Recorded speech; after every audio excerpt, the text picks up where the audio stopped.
ഇവിടെ നിന്നും കമ്പനിയിൽ നിന്നും. മനസ്സിലായോ?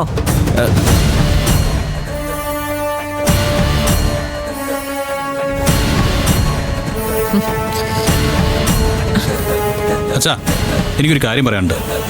നമ്മുടെ കമ്പനിയെ സംബന്ധിക്കുന്ന കാര്യമാണ്. എന്താടാ? മുമ്പ് സ്ഥിരമായിട്ട് നമ്മൾ ബാദുഷ അസോസിയേറ്റ്സിന്റെ ടെൻഡർ എടുക്കാറുണ്ടായിരുന്നല്ലോ. അവർക്ക് വേണ്ട ഹോം അപ്ലയൻസസ് നിർമ്മിച്ചു കൊടുക്കാൻ. ഇത്തവണ അവർക്ക് വേണ്ട ടെൻഡർ ടൈം ആയിട്ടുണ്ട്. ഞാൻ അതിൽ പങ്കെടുക്കാൻ തീരുമാനിച്ചു. ആരോട് ചോദിച്ചിട്ട്? ആരോട് ചോദിക്കണം? എന്നോട് ചോദിക്കണം. മുമ്പ് നമ്മൾ ആ ടെൻഡർ എടുത്തിരുന്നു, ലാഭകരമായി നടത്തിയിരുന്നു. അതിനുശേഷം കഴിഞ്ഞ 4 വർഷമായി ആ ടെൻഡറിൽ നമ്മൾ പങ്കെടുക്കാറില്ല. അതെ, അത് കമ്പനി നോക്കി നടത്തിയിരുന്നവരുടെ കഴിവുകേട്. ഇതിനു മുമ്പ് ഞാൻ കമ്പനിയുടെ കാര്യങ്ങൾ നോക്കി നടത്തിയിരുന്നപ്പോ അപ്പം മാത്രമാണ് ആ ടെൻഡറുകൾ നമുക്ക് കിട്ടിയിരുന്നത്.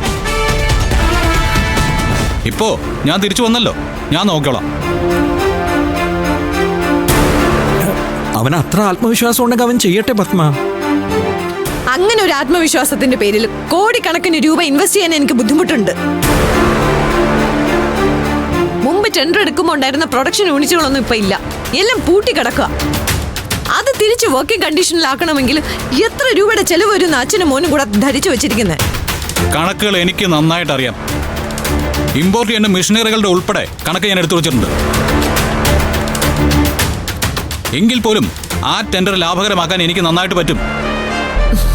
നോക്ക്, വെറുതെ നീ വാശി കാണിക്കല്ലേ.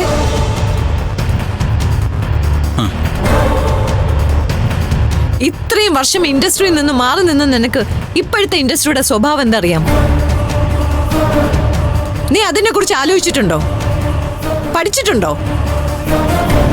ഉണ്ട് അച്ഛാ.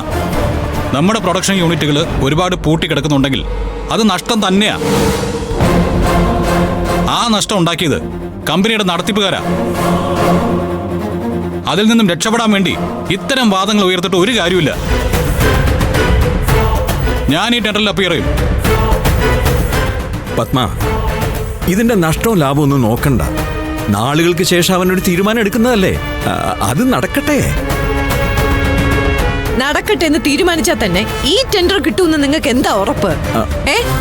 ബിസിനസിന്റെ മാറ്റങ്ങൾ അറിയുന്നത് ഓരോ നിമിഷവും മാർക്കറ്റ് നോക്കിക്കൊണ്ടിരിക്കുന്നവർക്കാ. അല്ലാതെ 24 മണിക്കൂറും കള്ളും കുടിച്ച് ബോധം കെട്ട് കിടക്കുന്നവർക്കല്ല. കഴിഞ്ഞ 4 വർഷമായി ആ ടെൻഡർ എടുക്കുന്നത് PVK ഗ്രൂപ്പാണ്. ഇത്തവണയും ആ ടെൻഡർ അവർക്ക് തന്നെ പോവാ. ഒരു പൊതുസ്ഥലത്ത് നമ്മുടെ കമ്പനി രണ്ടാമതാവുന്നത് എനിക്ക് സഹിക്കാൻ പറ്റുന്ന കാര്യമല്ല.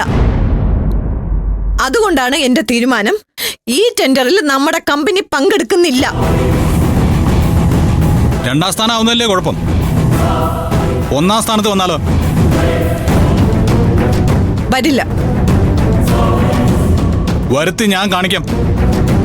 എന്നാ നീ കാണിക്ക. നിന്റെ ഇഷ്ടപ്രകാരം ഈ ടെൻഡറിൽ പോയി അതിൽ വിജയിച്ച ടെൻഡറുമായി എന്റെ മുമ്പിൽ നീ വന്ന നിന്റെ കയ്യിൽ ഞാനൊരു പൊന്നിന്റെ വളയിടും. പത്മയാ പറയുന്നേ. താൻ എന്തൊക്കെയാ കാണിക്കുന്നത്? ആരോടാ താനീ മത്സരിക്കുന്നത്? ഞാൻ മത്സരിക്കുക തന്നെയാണ്. മത്സരമുഖത്ത് അപ്പുറത്ത് ആരാന്ന് ഞാൻ നോക്കാറില്ല. വെല്ലുവിളി ഞാൻ ഏറ്റെടുക്കുന്നു.